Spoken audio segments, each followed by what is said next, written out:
Hello, it's Big Bopper here with another Malifaux Batrep. This is the first time I've been able to get a game in, so they're becoming few and far between at the moment, but hopefully that'll change. So the game I had was against my regular opponent. The strategy was Reckoning, and for my schemes I took Frame for Murder on the Mature Nephilim and Line in the Sand Armoured. So my crew, as you can see, is a Mature Nephilim. Candy with Best Behaviour, the Hooded Rider, first time I'm trying him out, Barbaros with Nephilim Gladiatus, and Lilith with Aether Connection, Living Blade, and Beckon Malifaux. I took Aether Connection because I thought if she got into combat, then, I'd get the extra damage reduction with a damage reduction flip. Just wanted to try something different. With Wicked Mistress, I've found that I haven't been using that upgrade a lot, so I'm just wondering really whether it's worthwhile or not. So I'm still playing around with her, but yeah, having a lot of fun with her. My opponent decided to try out Lucas McCabe, and he took Lucas McCabe with Invigorated by Adventure, Strange Metal Shirt, and the Glowing Blade. He had Sadir, he had Francisco, and he had that upgrade where he's hard to kill. Peacekeeper and the Pale Rider, so he was trying out a rider as well. So as you can see, it's quite a lot of Wave 2 stuff in his crew.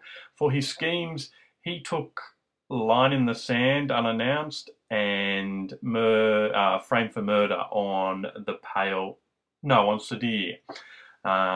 So we'd taken the same schemes, except my Line in the Sand was announced. At the time, I thought it was a silly choice to make, but I got deployment and I was able to get quite a few scheme markers down without any opposition from him. Reckoning forces you to have a low model count, and so it's easier to do those, to place objectives and not be stopped. So here's his deployment. I got to deploy. I won the flip, so I got him to deploy first. So he's got Francisco up the top, the Peacekeeper underneath that building there, just under the bridge. I really like his Peacekeeper, the way he's painted it up. It's such an awesome model. A lot of the Malifaux models, or some of them are starting to look dated, but that one is just still brilliant. Yeah, it's very good.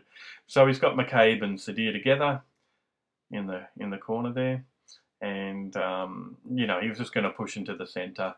And, try and set up for the strategy, but it's really hard to get points off Reckoning, we find anyway. I'm sure other people would be able to do fine with it. So anyway, that's his deployment there. His Pale Rider was on the other side of the building where Francisco was.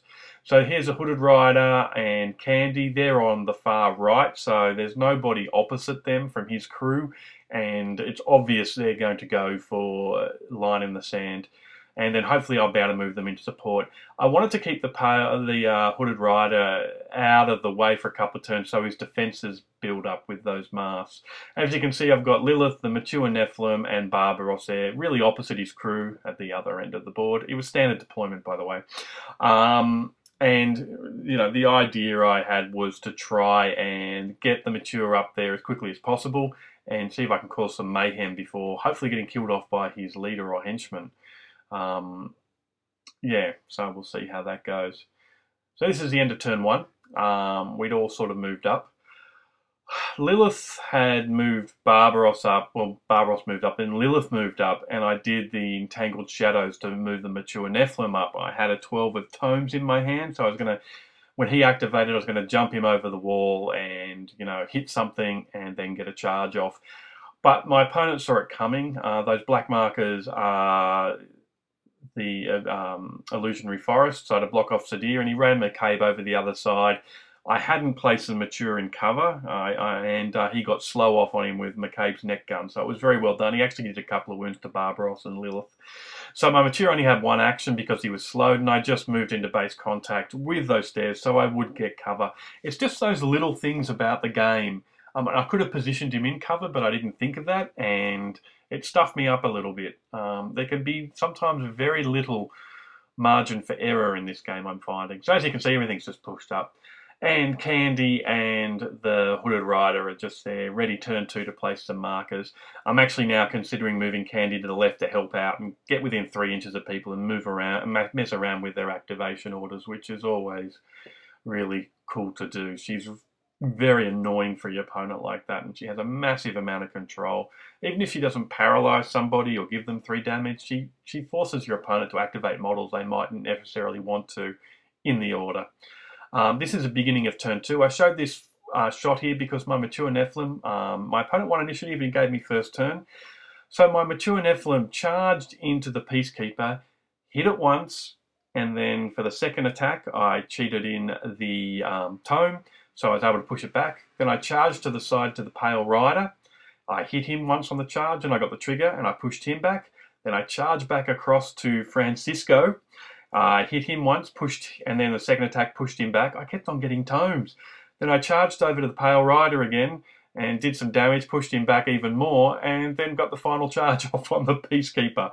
It was an amazing effort, and for those of you who are thinking, why would you ever take a mature over Nekima? That might be one of the examples. Anyway, Idiot here forgot to take the end of turn 2. So basically what happened is McCabe then attacked the mature, left it on 3 wounds. He suspected it was framed for murder, so he got the Peacekeeper to kill it, so I only got the 2 points for it. Lilith then killed Sadir, who was framed for murder, and I should have realised this. He wasn't stoning or anything. He just moved Sadir right up. Lilith killed him and he said, framed for murder, got 3 points. And Barbaros placed a marker, then moved back into cover. So this is the middle of turn 3. And Barbaros had already activated and moved back to there. You can see Candy in the top right-hand corner. And the Pale Rider had moved down the side, taken a shot at Barbaros, did some wounds. So Lilith activated and she did Wicked Vines on the Peacekeeper, which is just such a brilliant spell. It couldn't do anything that turn, basically. Then she tried to cast Wicked Vines on something else, failed, then moved back 6 inches next to Barbaros to try and set up the good old push. So Barbaros hadn't yet activated. He did his nimble over to the Pale Rider, and then hit it once, pushed it within 1 inch of Lilith. Lilith got a swing at it, did some more damage, then Barbaros hit it again, pushed it another little bit, because you can push it up to 4 with his ability, and Lilith managed to kill it off. It's the first time I ever got that little synergy off, and I was very happy with it. Living Blade with pushes, Lilith striking at things out of her activation, absolutely nasty. And I was very happy to kill the Pale Rider because his defences were going up. So this was turn 3. He was already taking 2 damage off any attack I made. So I'm glad I got rid of him. He's quite nasty. There you can go, end of turn 3, you see everybody there. I might have even managed to root McCabe as well. That's a bad way of putting it, but get, Wicked Vines off on him as well. And so both him and the Peacekeeper couldn't do anything this turn. Francisco tried to heal himself up a little bit because when they did damage to the mature Nephilim, he sprayed black blood over everybody. Oh, that's an awesome ability. So here we go, turn 3, we're sitting on 3, he's on 3 points, I'm on 2. I've placed some more scheme markers to the right with the Hooded Rider and with Candy. But as you can see, I've sort of moved Candy to the centre because I want to get her involved. So this is the end of turn 4. McCabe was able to charge in and kill Barbaros. So I put a stone in to get the mask, but then he cheated in a high card than I had, so I couldn't get the knockback trigger. Lilith had managed to just get some Wicked Vines on the Peacekeeper so it couldn't move again. Candy had moved in to get McCabe within 3 inches of her. So next turn, when he activated, if he won initiative, he couldn't activate McCabe, or otherwise he'd be paralysed. Francisco moved through the forest. He's trying to get to my markers now because, as you can see, Candy placed one last turn, and there's a one from Barbaros underneath the building. So I've got 4 line in the sand markers. So at the moment, I'm scoring top points for it.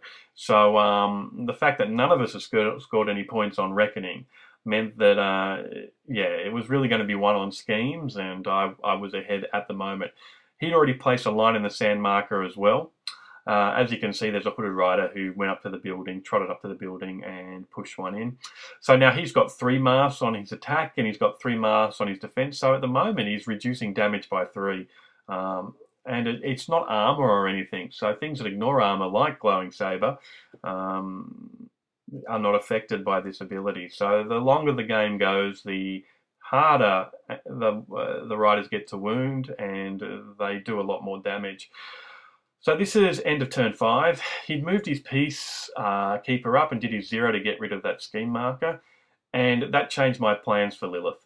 one of the things I love about this game is sometimes it forces you to use models in ways that aren't intuitive. I had Lilith there, 3 AP, lots of targets, and I spent my 3 AP to do a double move up on top of that building. The roof is off it at the moment, and to place another scheme marker because it's all about the points. So I couldn't go for the kill as much as I wanted.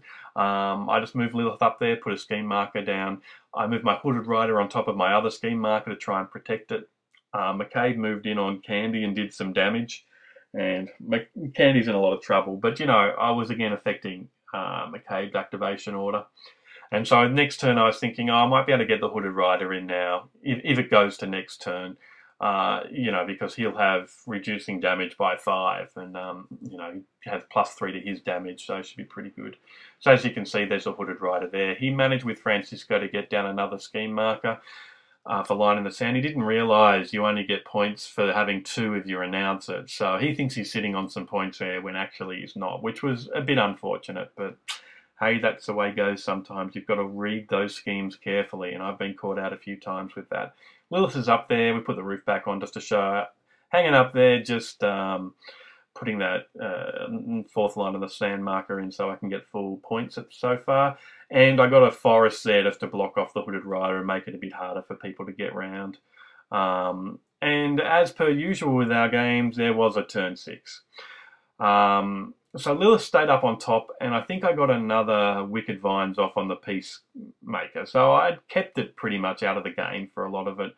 Francisco was able to move around. Lilith did a few other things, but I want to keep her near the marker.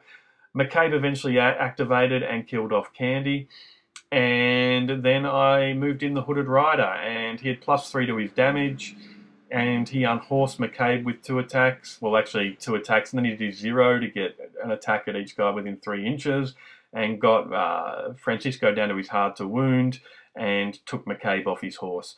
The Hooded Rider at turn 6, he's got +3 to damage, he's reducing damage by 5, which I think is probably a bit too good. I'm sure they're 12 soul stones, but to have this virtually indestructible thing, McCabe went back at it with his saber and managed to do 3 damage because, you know, my defense reduced that completely. And then you can see Lilith here up, just hanging out with a marker. Did try to do a few Wicked Vines. I think she failed and drew a lot of big cards out of my opponent's hand. But the game ended there, so she'd done a job. She's a good mixture of control and assault. You know, she's a lot of fun in this edition. So it ended up a 5-3 win for me. I got 2 points for Frame for Murder and 3 for Line in the Sand. My opponent got 3 for Frame for Murder, and then unfortunately didn't get any for Line in the Sand. Reckoning at the first, I thought, you know, this is not really my favourite strategy, but my opponent pointed out it's really just an excuse to bring out your expensive models and play all your cheese, is what he said, but, you know, nothing really much cheesy in Malifaux, or you could alternatively say it's all cheesy. So it was a lot of fun pushing the big models around. The riders just have so much theme, and they look really cool. I will post up a report to say that I think that the unlimited increase in defense is perhaps a bit too good, because then you can just throw them in the end with impunity and nothing much can touch them, really. Anyway, it was a fun game. I hope to get more in. If I don't put one up before, have a Merry Christmas, and hope to do this more in the new year. Bye.